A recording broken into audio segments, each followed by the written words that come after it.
Good evening बच्चों, कैसे हैं आप सब। मैं उम्मीद करती हूँ कि आप सब अच्छे होंगे और स्वस्थ होंगे। हम पढ़ रहे हैं भारतीय संविधान, जिसमें हम भारतीय संविधान की प्रस्तावना और भारतीय संविधान की प्रगति पढ़ चुके हैं। और आज हम स्टार्ट करते हैं भारतीय संविधान का भाग 1, जो संघ और उसके राज्य क्षेत्र से संबंधित है, जिसमें 1 से लेकर 4 तक अनुच्छेद दिए हुए हैं। संविधान का अनुच्छेद 1 भारत, उसके राज्य क्षेत्र, केंद्र शासित प्रदेश और अर्जित राज्य से संबंधित है, जबकि अनुच्छेद 2 भारत के नए राज्यों के प्रवेश या स्थापना से संबंधित है। अनुच्छेद 3 भारत के नए राज्यों के निर्माण से संबंधित है। अनुच्छेद 1 में भारत का नाम दिया हुआ है। अब हम ये देखते हैं कि अनुच्छेद 1 क्या कहता है। संविधान का अनुच्छेद 1 ये कहता है कि भारत अर्थात इंडिया राज्यों का संघ होगा। संघ का मतलब है कि संविधान के 28 राज्य व 8 केंद्र शासित प्रदेश मिलकर जिस संघ का निर्माण करते हैं उसे भारत या इंडिया के नाम से जाना जाता है। कहने का मतलब है भारत ही इंडिया है और इंडिया ही क्या है, भारत है। अब हम ये देखते हैं हमारे संविधान निर्माताओं ने परिसंघ के स्थान पर संघ शब्द का उपयोग क्यों किया। लेकिन यह जानने से पहले हम संघ और परिसंघ में ये देखते हैं कि दोनों में अंतर क्या है। अगर हम दोनों में अंतर देखें तो संघ और परिसंघ में दोनों का हिंदी में जो अर्थ निकलता है वो एक समान है। दोनों का अर्थ हिंदी में संघ है, जबकि इंग्लिश में संघ को यूनियन कहते हैं और परिसंघ को फेडरेशन कहते हैं। जबकि अगर कोई देश संघ या परिसंघ में शामिल होता है तो वो संधि समझौते के तहत ही शामिल किया जाता है। दूसरी चीज यह है, यदि कोई देश या राज्य या देशी रियासत किसी संघ में शामिल होते हैं तो उन्हें क्या है, अलग होने का अधिकार नहीं होता है। वो अपनी मर्जी से अलग नहीं हो सकते हैं, क्योंकि वो अपनी स्वतंत्रता जिस संघ में शामिल हो रहे हैं उसको दे देते हैं। जबकि अगर कोई राज्य या देशी रियासत या कोई देश परिसंघ में शामिल होते हैं तो वो जब चाहे अलग हो सकते हैं। क्यों? क्योंकि राज्य अपनी संप्रभुता अपने पास रखते हैं। वो जब चाहे परिसंघ से अलग हो सकते हैं, अपने आप को शक्तिशाली व मजबूत बनाकर अलग होने का अधिकार रखते हैं।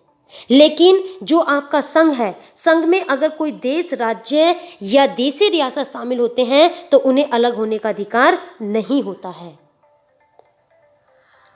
इसलिए हमारे संविधान निर्माताओं ने यूएसए, यूके व पूर्व सोवियत संघ की तरह परिसंघ शब्द का उपयोग नहीं किया, अपितु कनाडा के संविधान की तरह संघ शब्द का उपयोग किया है। क्योंकि जैसे ही आजादी की लहर भारत में गोल्डन एरा की शुरुआत करती है, लेकिन आजादी के साथ ही भारत का सामना विभिन्न चुनौतियों से होता है। उनमें सबसे महत्वपूर्ण चुनौती है देशी रियासतों का एकीकरण करके एक ऐसे देश का निर्माण करना जो अखंड हो, धर्मनिरपेक्ष हो। हमारे देश में बहुत सी रियासतों को शामिल किया गया था। देशी रियासत कमेटी के जो अध्यक्ष थे वो सरदार वल्लभ भाई पटेल थे, जिन्होंने भारतीय संघ में देशी रियासतों को शामिल करने में महत्वपूर्ण भूमिका निभाई थी। भारतीय संविधान निर्माता एक बहुत बुद्धिजीवी वर्ग था, जो यह जानता था यदि भारतीय संविधान में परिसंघ शब्द का उपयोग किया गया तो भविष्य में शामिल की जाने वाली देशी रियासत वे राज्य शक्तिशाली और मजबूत होकर स्वतंत्र देश बनने के लिए विद्रोह कर सकते हैं। इसलिए इस भविष्य की चुनौतियों को ध्यान में रखकर संविधान निर्माताओं ने कनाडा के संविधान की तरह संघ शब्द को संविधान में जोड़ा, जिससे भविष्य में होने वाले विद्रोह को रोका जा सके। वरना भारत को भी सोवियत संघ, यूके और ब्रिटेन जैसी समस्या का सामना करना पड़ता। सोवियत संघ के संविधान में परिसंघ शब्द का उपयोग किया गया है, इसलिए सोवियत संघ 1990 में पहले 12 CIS देश और बाद में 15 CIS देश में बदल गया। जबकि अमेरिका के संविधान में भी परिसंघ शब्द का उपयोग किया गया है, क्योंकि दुनिया में जो सबसे मजबूत परिसंघ है वो अमेरिका का है। अमेरिका में पहले 13 गणराज्य थे और आज 50 गणराज्य हैं। अर्थात राज्य जब चाहे स्वतंत्र होकर एक देश के रूप में अपने आप को स्थापित कर सकते हैं, क्योंकि राज्य अलग होने का अधिकार रखता है, क्योंकि राज्यों के पास संप्रभुता है। कहने का मतलब है कि अमेरिका टूट सकता है। इसी प्रकार की घटना हमें 2014 में ब्रिटेन के स्कॉटलैंड में दिखती है। ब्रिटेन के स्कॉटलैंड में एक स्वतंत्र देश बनने के लिए जनमत संग्रह कराया जाता है, लेकिन जनमत संग्रह पारित न होने के कारण वह अलग देश के रूप में स्थापित न हो सका। यदि जनमत संग्रह पारित हो जाता तो स्कॉटलैंड एक स्वतंत्र देश यूके से अलग हो जाता। अगर हमारे संविधान में परिसंघ शब्द का उपयोग होता तो मान के चलो जितनी भी रियासतें थीं, लगभग 550 प्रकार की रियासतें थीं जिन्हें भारतीय संघ में शामिल किया गया था, और उनमें से एक बहुत विवाद का मुद्दा रहा है जम्मू कश्मीर। अगर हमारे संविधान में परिसंघ शब्द का उपयोग किया जाता तो पता नहीं जम्मू कश्मीर कब का स्वतंत्र देश के रूप में अपने आप को स्थापित कर लेता। इसलिए हमारे संविधान निर्माताओं ने परिसंघ के स्थान पर कनाडा के संविधान की तरह संघ शब्द का उपयोग किया है। अब क्वेश्चन ये उठता है कि हमारे संविधान निर्माताओं ने भारत और इंडिया दोनों शब्दों का उपयोग क्यों किया है? भारत का उपयोग और इंडिया शब्द का उपयोग, दोनों का उपयोग क्यों किया है?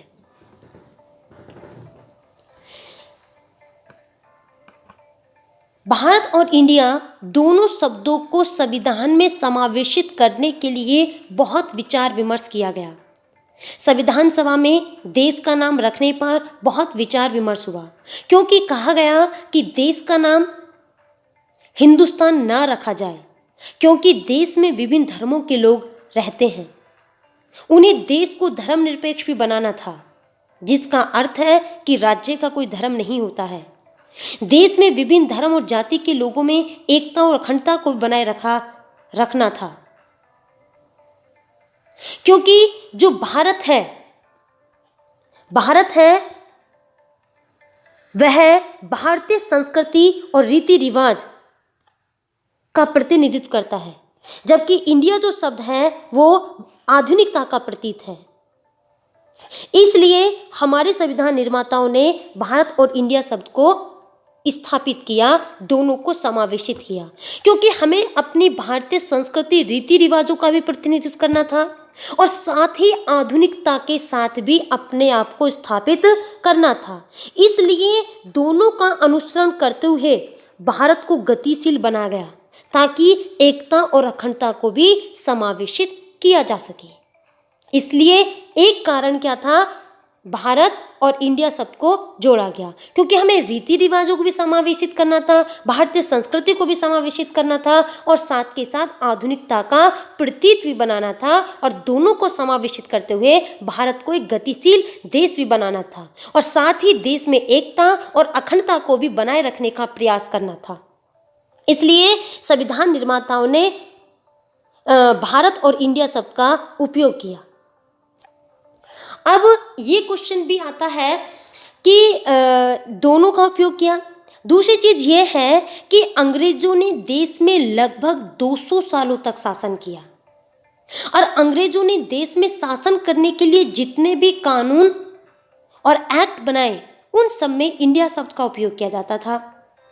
जैसे कि 1773 का रेगुलेटिंग एक्ट, चाहे आईपीसी हो या सीआरपीसी हो, सब में इंडिया शब्द का उपयोग होता था। भारत की आजादी के लिए ब्रिटेन की संसद में 18 जुलाई 1947 को भारतीय स्वतंत्रता अधिनियम पारित किया गया, जिसमें कहा गया 2 देश होंगे, भारत और इंडिया और पाकिस्तान। इस प्रकार भारत को जो आजादी मिली है वो भी आपके किस नाम से मिली है? इंडिया के नाम से मिली है। जब संविधान निर्माताओं के समक्ष इस बात को रखा गया कि यदि संविधान में इंडिया शब्द नहीं जोड़ा जाएगा तो आने वाले समय में बहुत समस्या आएगी, क्योंकि जितने भी एक्ट और कानून बने थे उनमें इंडिया शब्द था। यदि इंडिया शब्द नहीं जोड़ा गया तो अंग्रेजों द्वारा बनाए गए सभी कानून, जितने भी कानून हैं उनको लागू करने में समस्या आएगी। चाहे आईपीसी हो, सीआरपीसी हो या अन्य कानून हो, वो सब अवैध हो जाएंगे और स्वतंत्र भारत में एक भी कानून वैध नहीं होगा, क्योंकि भारत में इंडिया शब्द नहीं होगा तो न्यायपालिका अंग्रेजों द्वारा बनाए गए सभी कानून को अवैध घोषित कर देगी। इसलिए संविधान निर्माताओं ने भारत और इंडिया दोनों शब्दों का समावेशित किया। अब दूसरा ये है कि मैंने भी आपको बताया था कि संविधान का जो अनुच्छेद 1 ये कहता है कि इस अनुच्छेद 1 में भारत और उसके राज्य क्षेत्र होंगे, और भाग 1 में भी ये कहा गया है। भाग 1 का अनुच्छेद 1 में जो चर्चा की गई है उसमें है कि भारत के राज्य क्षेत्र में निम्नलिखित को शामिल किया जाएगा। कौन को क्या क्या शामिल किया जाएगा? एक तो है भारत के राज्य क्षेत्र। राज्य क्षेत्र में कितने राज्य आते हैं? प्रेजेंट में 28 राज्य आते हैं। भारत के संघ शासित प्रदेश वो कितने हैं? 8 हैं।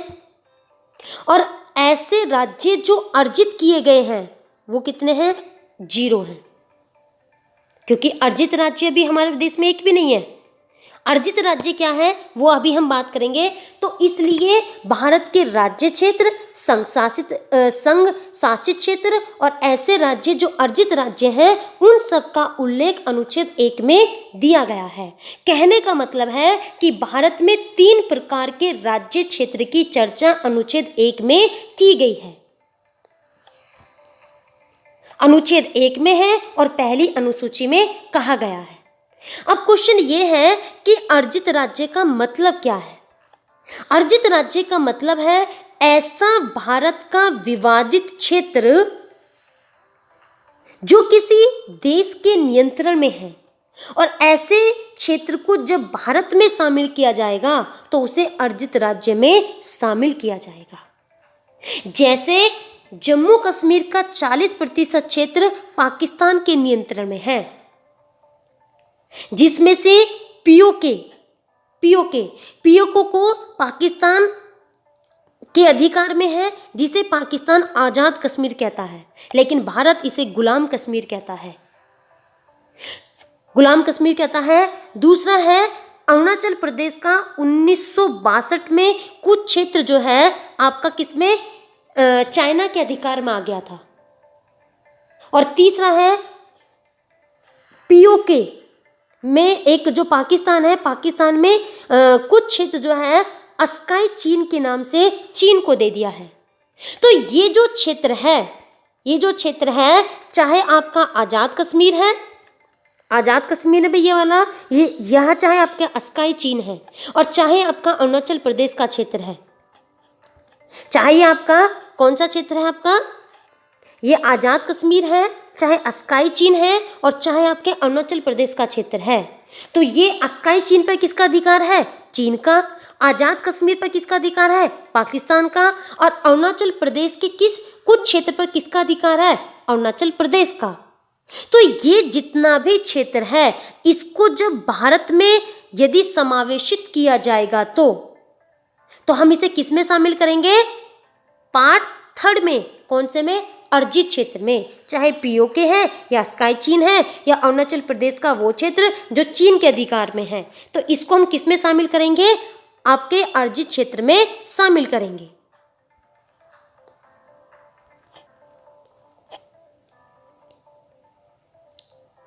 यदि संशोधन करके अर्जित क्षेत्र को समाप्त कर दिया जाता है तो चीन, पाकिस्तान खुश हो जाएंगे, क्योंकि इन देशों के लोगों को लगेगा कि भारत इन क्षेत्रों को हमसे नहीं लेगा। जब तक संविधान के अनुच्छेद 1 में अर्जित राज्य शब्द दिया हुआ है तब तक अर्जित राज्य यह दावा करता है कि चाहे आपका पीओके है, चाहे आपका अस्काई चीन है, और चाहे आपका अरुणाचल प्रदेश का क्षेत्र है, वो सब किसका है? वो भारत का है। तो अर्जित राज्य क्या सिद्ध करता है कि ये जो क्षेत्र है किसका है? आपका भारत का है। दूसरा क्वेश्चन ये है कि जो भारतीय संविधान था भारतीय संविधान में जो मूल संविधान था, मूल संविधान में आपके 4 प्रकार के राज्यों का उल्लेख किया गया था। 4 प्रकार के राज्यों में पहला था ग्रुप 1 जिसमें 9 राज्य थे, ग्रुप बी जिसमें 8 राज्य थे, ग्रुप सी जिसमें 9 राज्य थे और ग्रुप डी जिसमें 1 था। कौन सा? अंडमान निकोबार द्वीप समूह। इस प्रकार से जो मूल संविधान है, मूल संविधान में 27 राज्य थे। भाई मूल संविधान में क्या हुए? हमारे 27 राज्य थे मूल संविधान में।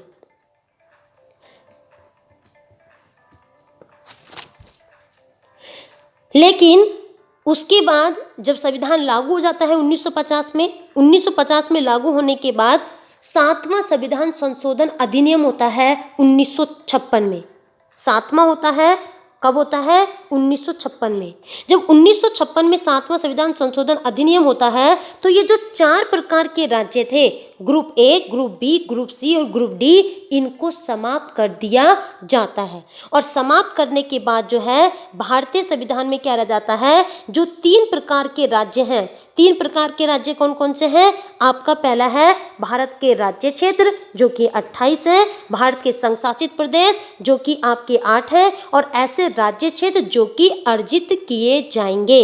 मैंने आपके बता दिया है कि भारत का ऐसा विवादित क्षेत्र जो किसी अन्य देश के नियंत्रण में है, जब इसे भारत में शामिल किया जाएगा तो अर्जित राज्य के रूप में शामिल किया जाएगा। चाहे आपका पीओके है, चाहे आपका अस्काई चीन है और चाहे आपका अरुणाचल प्रदेश का वह क्षेत्र जिस पर चाइना का अधिकार है।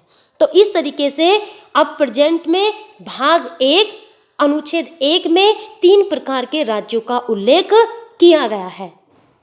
दूसरी चीज ये है कि भारतीय संविधान के 16वां संविधान संशोधन अधिनियम हुआ था, जो हुआ था 1963 में, जिसमें ये कह दिया गया कि जो संघ है, संघ से कोई भी राज्य अलग नहीं हो सकता है। भारतीय संघ से किसी भी राज्य को अलग होने का अधिकार नहीं है, ऐसा सुप्रीम कोर्ट ने कह दिया है। क्योंकि भारतीय संविधान की प्रस्तावना जिसे 1773 के केशवानंद भारतीवाद ने basic structure of constitution declare कर दिया है और जिसमें अखंडता शब्द का समावेशित किया गया है। और अखंडता का मतलब है कि भारतीय संविधान को विभाजित नहीं किया जाएगा। इसलिए जो आपके जो संघ है, भारतीय संघ से कोई भी राज्य प्रेजेंट में अलग नहीं हो सकता है। और दूसरा क्वेश्चन ये है कि प्रेजेंट में हमारे यहाँ 3 प्रकार के राज्यों का उल्लेख अनुच्छेद 1 और भाग 1 में दिया हुआ है। दूसरी चीज ये है कि जो आपका अनुच्छेद 1 और अनुसूची 1 है, अनुच्छेद 1 और अनुसूची 1 है, उसमें जम्मू कश्मीर राज्य है उसके बारे में भी उल्लेख किया गया है। जबकि संविधान के भाग 6 और अनुच्छेद 152 में राज्यों का उल्लेख किया गया है, लेकिन वहां पर जम्मू कश्मीर का उल्लेख नहीं किया गया। तो इस तरीके से अनुच्छेद 1 में प्रेजेंट में क्या है? 3 प्रकार के राज्यों का उल्लेख किया गया है।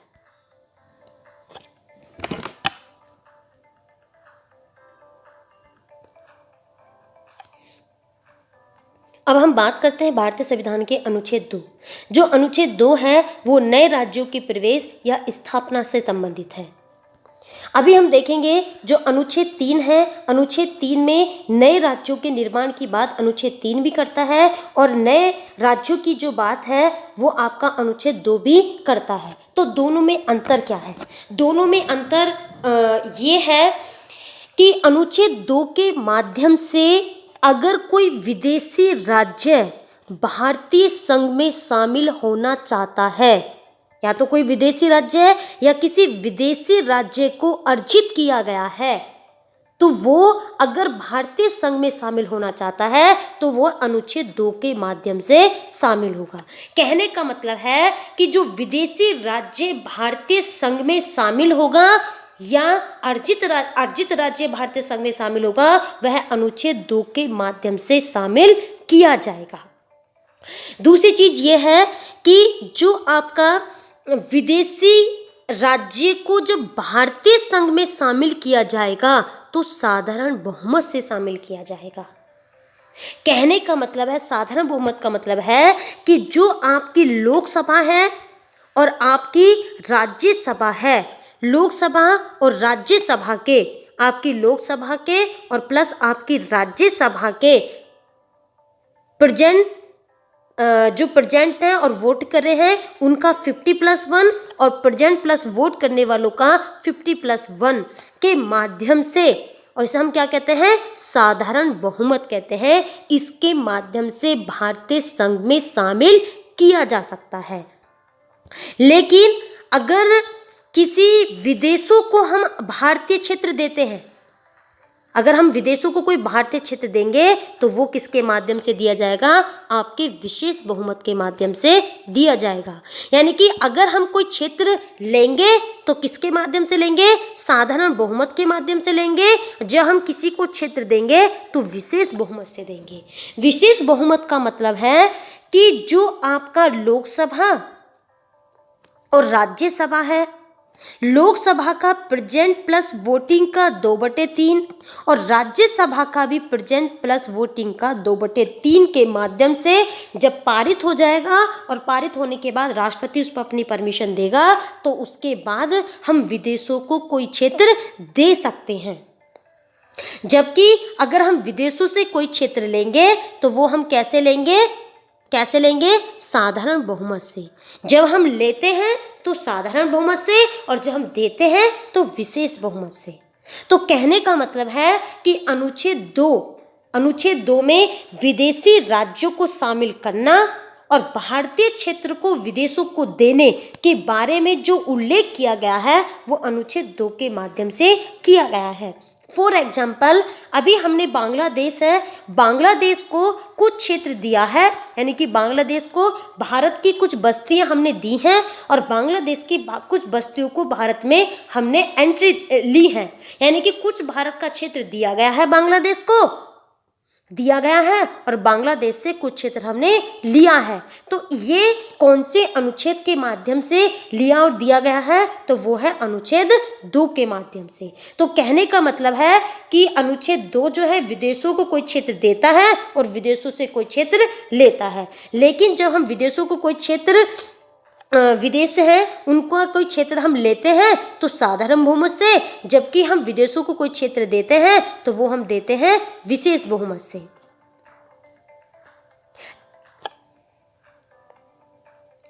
और ऐसा कब कहा गया है, ऐसा सर्वोच्च न्यायालय ने बेरूबारी बनाम भारत संघ 1960 के बाद में कहा है कि अगर हम देंगे तो साधारण से और लेंगे तो हम देंगे तो विशेष बहुमत से और लेंगे तो साधारण बहुमत से लेंगे। ठीक है, यानी कि साधारण से हम लेते हैं और जो हम देते हैं तो विशेष बहुमत से हम देते हैं। और ऐसा कहा गया, सर्वोच्च न्यायालय ने बेरूबारी बनाम भारत संघ के बाद में 1960 में ऐसा कहा है। अब आता है अनुच्छेद 3। अनुच्छेद 3 ये है, अगर नए राज्यों का निर्माण करना है या राज्यों के क्षेत्र में परिवर्तन करना है, सीमाओं में बदलाव करना है या नाम में परिवर्तन करना है, तो ये सब अधिकार किसके पास है, संसद के पास है। यानी कि किसी राज्य के क्षेत्र को अलग करके 2 या 2 से अधिक राज्यों से मिलाकर संसद नए राज्यों का निर्माण कर सकती है ना। 2 राज्य हैं, 2 राज्यों के क्षेत्र को 2 या 2 से अधिक राज्यों के क्षेत्र को मिलाकर, भाई जैसे माना हमारा यूपी है और हमारा क्या है, एमपी है। दोनों के क्षेत्र को हमने यूपी का कुछ क्षेत्र लिया और एमपी का कुछ क्षेत्र लिया, तो इसे क्षेत्र मिलाकर हमने तीसरा राज्य बना दिया। तो ये पहला क्या करता है कि 2 या 2 से के राज्यों के क्षेत्र में क्या है, 2 या 2 से अधिक राज्यों को मिलाकर संसद नए राज्यों का निर्माण कर सकती है। कुछ अरुणाचल प्रदेश का, यूपी का लिया, कुछ एमपी का लिया। दूसरा ये है कि राज्य जो है कि जो संसद है किसी भी राज्य का क्षेत्र क्या कर सकती है, घटा सकती है। किसी का क्षेत्र घटा भी सकती है, किसी का क्षेत्र बढ़ा भी सकती है। और प्लस क्या है कि संसद राज्य की सीमाओं में भी परिवर्तन कर सकती है, राज्य की सीमाओं में परिवर्तन कर सकती है और आपका क्षेत्र घटा सकती है और बढ़ा सकती है। ये सब अधिकार किसके पास है? ये संसद के पास है। तो ये क्या कर सकती है? किसी का क्षेत्र घटा भी सकती है, बढ़ा भी सकती है, नाम में परिवर्तन भी कर सकती है। 2 या 2 से अधिक राज्यों को मिलाकर संसद नए राज्य का निर्माण भी कर सकती है। तो ये किसके माध्यम से करेगी? संसद करेगी और किसी भी राज्य के क्षेत्र को घटा बढ़ा सकती है। अब क्वेश्चन ये आता है कि ये जो अधिकार है, भाई अधिकार है नए राज्यों के क्षेत्र, सीमाओं, नाम में परिवर्तन करने का अधिकार संसद को क्यों दिया गया है? राज्य के विधानमंडल को क्यों नहीं दिया गया? तो इसके पीछे यह उद्देश्य है कि अगर ये अधिकार राज्यों के नाम या अब नए राज्य के निर्माण करने का जो अधिकार राज्य के विधानमंडल को दे दिया जाता, तो एक राज्य में जितने जिले हैं इतने क्या हो जाते? राज्य बन जाते।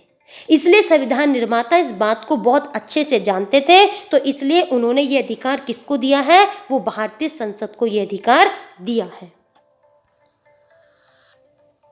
ठीक है। दूसरी चीज ये है कि अभी हमने कहा कि जो किसी भी नए राज्य का निर्माण कर सकती है, क्षेत्र घटा सकती है, बढ़ा सकती है, नाम में परिवर्तन कर सकती है और किसी राज्य के नाम में परिवर्तन कर सकती है, नाम परिवर्तन कर सकती है, सीमाओं में परिवर्तन कर सकती है। जब संसद में इस प्रकार का कोई बिल आएगा तो पहली कंडीशन, ये जो बिल आएगा ये साधारण बहुमत के माध्यम से इस बिल को रखा जाएगा। साधारण बिल यानी कि साधारण विधेयक के माध्यम से इस प्रकार का बिल आएगा। जितनी भी कंडीशन मैंने आपको बताई है, अगर इस प्रकार का बिल संसद में पेश किया जाएगा तो कैसे पेश किया जाएगा? वो साधारण विधेयक की तरह पेश किया जाएगा। लेकिन इस बिल को रखने से पहले राष्ट्रपति की सिफारिश की जाती है, यानी कि राष्ट्रपति की सिफारिश के बाद ही कोई बिल, इस प्रकार का बिल, कोई बिल का मतलब जो ये अभी आर्टिकल 3 में दिया गया है, इस प्रकार का बिल संसद में रखा जाएगा। क्योंकि आपके 3 ही बिल हैं जो राष्ट्रपति की सिफारिश के बाद संसद में रखे जाते हैं। एक तो आर्टिकल 3 के माध्यम से जो बिल रखा जाएगा, दूसरा आपका जो धन विधेयक है, धन विधेयक जो एक मनी बिल है, और वो बिल भी जो आपकी राष्ट्रपति की परमिशन से वो लोकसभा में स्टार्ट होता है। और तीसरा है आपका वित्तीय विधेयक। वित्तीय विधेयक की स्टार्टिंग जो होती है वो साधारण विधेयक की तरह होती है, इसलिए वो भी राष्ट्रपति की सिफारिश से रखा जाता है। तो इस तरीके से जो 3 बिल हैं वो 3 बिल राष्ट्रपति की सिफारिश से रखे जाएंगे। तो अनुच्छेद 3 के माध्यम से जो बिल संसद में रखा जाता है वो राष्ट्रपति की सिफारिश से रखा जाएगा, पहली कंडीशन। दूसरी कंडीशन ये है कि राष्ट्रपति द्वारा यह विधेयक राज्य के विधानमंडल को भेजा जाता है। जब आपने ये बिल रखा गया तो बिल रखने के साथ ही राष्ट्रपति यह विधेयक क्या है, जिस राज्य के क्षेत्र को घटाया बढ़ाया, सीमाओं में परिवर्तन करना या राज्य के नाम में परिवर्तन करना या 2 राज्यों को मिलाकर नए राज्य का निर्माण करना है, तो जिस राज्य से संबंधित है उस राज्य के विधानमंडल में ये बिल भेजा जाता है ना। भेजा किस लिए जाता है? जिससे कि जो राष्ट्रपति है, राष्ट्रपति को अपना मत मतलब जो वहाँ का है ना, तो जो वहाँ का विधानमंडल अपना मत दे सके। लेकिन एक समय सीमा का निर्धारण किया जाता है, उस समय सीमा के अंतर्गत राज्य के विधानमंडल को अपना मत देने का अधिकार होता है। साथ ही साथ क्या है कि यदि विधानमंडल कोई मत दे देता है, भाई मत देने के लिए क्या है, राज्य के विधानमंडल में भेजा, लेकिन अगर कोई मत अपना व्यक्त करता है तो उस मत को या उस सिफारिश को संसद मानने के लिए बाध्यकारी नहीं है। भाई जिस राज्य से संबंधित था उस राज्य के विधानमंडल को भेजा और उसने अपना कोई मत दिया तो उस मत को मानने के लिए संसद जो है बाध्यकारी नहीं है। दूसरी चीज ये है कि मतलब इस प्रकार का जो मत है वो कोई मूलभूत परिवर्तन किए जाने के संबंधित है, तो उसे मतलब अगर उसने कोई मत दिया है और यह मत को माने ना माने वो संसद पर डिपेंड करता है। और दूसरी चीज ये है कि उसे जो बिल है उस बिल को राज्य में पुनर्अनुमति के लिए नहीं भेजा जाता है। एक बार मत के लिए भेजेगा, राष्ट्रपति ने एक बार मत के लिए भेज दिया, उसने मत कोई दिया, अपनी कोई सिफारिश दी, तो उसे राज्य का जो संसद है मानने के लिए बाध्य नहीं है। और दूसरी चीज ये है कि दोबारा उस बिल को उस राज्य के विधानमंडल में नहीं भेजा जाएगा। ठीक है, इस तरीके से यह विधेयक साधारण बहुमत से दोनों सदनों से पारित हो जाता है और पारित होने के बाद राष्ट्रपति अपनी अनुमति दे देगा और अनुमति देने के साथ वो अधिनियम बन जाता है। ठीक है, तो ये जो इस प्रकार का जो विधेयक है इसको हम क्या कहते हैं, साधारण विधेयक के अनुसार इस प्रकार का कार्य किया जाता है। अब बात आते हैं भारतीय राज्यों का गठन, यानी कि जैसे ही देश में आज़ादी की लहर गूंजती है उसी तरीके से भारत में जो नए राज्यों के गठन और नए राज्यों के निर्माण की बात शुरू हो जाती है। क्योंकि जब देश आज़ाद हुआ तो उस समय भारत में 17 राज्य थे।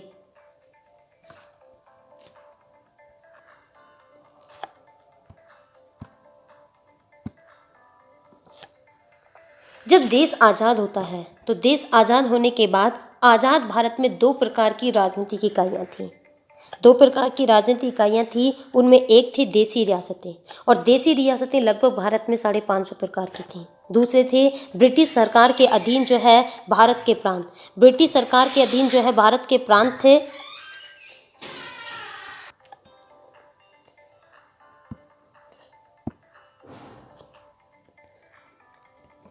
देसी रियासतें लगभग 550 प्रकार की थी और दूसरे थे ब्रिटिश प्रांत। ब्रिटिश प्रांत में लगभग भारत के प्रांत थे वो 17 राज्य थे जब देश आज़ाद हुआ था। अब इन्हें 550 देसी रियासतें और 17 जो राज्य थे इन्हें मिलाकर भारतीय संघ में मिलाना था और इन्हें मिलाकर एक संघ का निर्माण करना था जिसे भारत और इंडिया के नाम से जाना जाता है। अब ये जो देसी रियासतें थीं और भारतीय संघ के जो प्रांत थे इन्हें एक करने में जो महत्वपूर्ण भूमिका निभाई थी वो सरदार वल्लभ भाई पटेल ने निभाई थी। अब ये महत्वपूर्ण भूमिका निभाई। अब क्या हुआ, जब देश आज़ाद हो गया तो आज़ाद होने के बाद नए राज्यों की डिमांड होने लगी, नए नए राज्यों के पुनर्गठन की मांग होने लगी। जब नए राज्यों के पुनर्गठन की मांग होने लगी तो नवंबर 1947 में भाषा के आधार पर राज्य पुनर्गठन हेतु एस.के. धर कमेटी का गठन किया गया। 1947 में हुआ था, एस.के. धर कमेटी का सुझाव किया गया। अब क्या है कि 1948 में कांग्रेस के जयपुर अधिवेशन में एस.के. धर कमेटी के सुझाव देने के लिए जो जेवीपी कमेटी का गठन किया गया। भाई एस.के. धर कमेटी का गठन किस आधार पर किया गया, भाषा के आधार पर। तो भाषा के आधार पर जिस कमेटी का गठन किया गया उसके जो सुझाव हैं उस सुझाव देने हेतु जेवीपी कमेटी का गठन किया गया था। जे का मतलब है जवाहरलाल नेहरू, वी का नाम वल्लभ भाई पटेल और पी का है पट्टाभी सितार मैया। इनका गठन किया गया, इस कमेटी का गठन किया गया जिसने ये कहा कि जो भाषा के आधार पर राज्यों के पुनर्गठन नहीं होना चाहिए, कि ये जो बात है भाषा के आधार पर नहीं होना चाहिए। तो जब भाषा के आधार पर नहीं होना चाहिए तो किस आधार पर होना चाहिए, इन्होंने कहा कि सुरक्षा, एकता और आर्थिक संपन्नता, इन 3 आधार पर राज्यों का पुनर्गठन होना चाहिए, ना कि भाषा के आधार पर। भाषा के आधार पर राज्यों का गठन नहीं होना चाहिए, इन 3 आधार पर राज्यों का गठन होना चाहिए, आपका सुरक्षा, एकता और आर्थिक संपन्नता। तीसरी चीज ये है कि उसके बाद 1553 में राज्य पुनर्गठन आयोग का गठन किया गया जिसके सदस्य थे फजल अली इसके अध्यक्ष थे, हृदय नाथ कुंजरू इसके सदस्य थे और के.एम. पिडनीकर इसके सदस्य थे, जिन्होंने ये कहा कि इसने जो आपका राज्य पुनर्गठन आयोग था, इसने अपनी रिपोर्ट जो है 1955 में दी और भाषा के आधार यानी कि भाषा के आधार पर राज्यों के पुनर्गठन को क्या कर लिया, इसने स्वीकार कर लिया। इस आयोग की रिपोर्ट 55 में दी है और भाषागत आधार पर पुनर्गठन को क्या कर लिया, स्वीकार कर लिया गया। उसके बाद 1956 में राज्य पुनर्गठन अधिनियम पारित किया गया। ठीक है। दूसरी चीज़ यह है कि जो भारत में पहला भाषा के आधार पर जिस राज्य का गठन किया गया वो आपका आंध्र प्रदेश है। और कब किया गया, तेलुगु भाषा के आधार पर किया गया था। ये क्वेश्चन बहुत पूछा जाता है। तेलुगु भाषा के आधार पर किया गया, आंध्र प्रदेश का किया गया, 1953 में किया गया और ये भारत का पहला राज्य था जिसका भाषा के आधार पर गठन किया गया था। ठीक है। तो अब क्या है, आपका भाषा के एस.के. धर कमेटी का गठन किया गया। उसके बाद एस.के. धर जो कमेटी है इसके सुझाव देने के लिए जेवीपी कमेटी का गठन हुआ 48 में जयपुर अधिवेशन में। उसके बाद आपका फजल अली आयोग का गठन हुआ जिसने 55 में अपनी रिपोर्ट दी थी। और फिर आपका राज्य पुनर्गठन, जो राज्यों का पुनर्गठन होने की शुरुआत हो जाती है।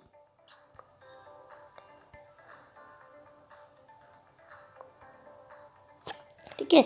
ये आपकी पूरी लिस्ट है। ये पूरी लिस्ट में 1953 से 2014 तक नए राज्यों और नामों में परिवर्तन किया गया। जैसे कि पहले 60 में आपका गुजरात बना, 63 में नागालैंड बना, 66 में हरियाणा बना और आपका 72 में मेघालय बना, 71 में हिमाचल प्रदेश बना, 72 में फिर मणिपुर बना और 72 में त्रिपुरा बना और 76 में जो आपका सिक्किम बना, 87 में आपका मिजोरम बना, 87 में ही अरुणाचल बना और 87 में ही गोवा बना। ये तीनों जो है 87 में बनते हैं और उसके बाद सन 2000 में छत्तीसगढ़, उत्तराखंड और झारखंड बनते हैं। इनकी बहुत अंदर तक डिटेल में जाने की कोई ज़रूरत नहीं है। वो बहुत ज़्यादा फैक्चुअल डाटा भी आपको नहीं पढ़ना, क्योंकि मैंने आपको पहले बताया था इस फील्ड में क्या पढ़ना है उससे ज़्यादा ज़रूरी होता है क्या नहीं पढ़ना है। तो ये आपका ये पूरा है कौन सा कब बना, ये पूरी आपको लिस्ट याद कर लेना इसमें कि ये कब बना है। ये यहाँ से पूछा जाता है, मैचिंग करने के लिए भी आ जाता है कौन सा राज्य कब बना है और किससे निकल कर बना है। जैसे कि बम्बई से गुजरात बना है, असम से नागालैंड बना है, पंजाब से हरियाणा बना है, असम से मेघालय बना है। तो इस तरीके से आपको लिस्ट करनी है। पहले यूटी बन जाता है, केंद्र शासित प्रदेश बनता है, उसके बाद राज्य बन जाता है। इसमें बहुत ज़्यादा आपको अंदर नहीं जाना है फैक्चुअल डाटे में। ये जितनी लिस्ट दी हो इतनी लिस्ट याद कर लेना, इससे ज़्यादा जाने की जरूरत नहीं है। फिर ये आपका 29वां राज्य बनता है, तेलंगाना बनता है। ये 2014 में बनता है और ये जो तेलंगाना है वो आंध्र प्रदेश से अलग करके तेलंगाना बनाया जाता है। अभी तक 10 साल तक 2024 तक जो आपका आंध्र प्रदेश तेलंगाना दोनों की जो राजधानी है हैदराबाद है। अब आंध्र प्रदेश की नई राजधानी बन रही है अमरावती, जो कि 2024 तक आपकी पूरी हो जाएगी। तो अभी दोनों की राजधानी एक ही है। तो ये आपका पूरा फैक्चुअल डाटा हो गया कब क्या बना है। ठीक है। अब ये जो अनुच्छेद 370 है उस पर हम अलग से बात करेंगे। अनुच्छेद 370 में जो आपका लद्दाख है, लद्दाख यूनियन टेरिटरी बन गया है। जम्मू कश्मीर भी यूनियन टेरिटरी बन गया है। जबकि लद्दाख का जो गठन हुआ है वो आपका चंडीगढ़ की तरह हुआ है, जबकि जम्मू कश्मीर का जो गठन किया गया है वो दिल्ली की तरह किया गया है। कहने का मतलब है दिल्ली, पुडुचेरी और आपका जम्मू कश्मीर, यहाँ पर विधानसभा का गठन किया जाएगा। प्रेजेंट में 8 केंद्र शासित प्रदेश हैं।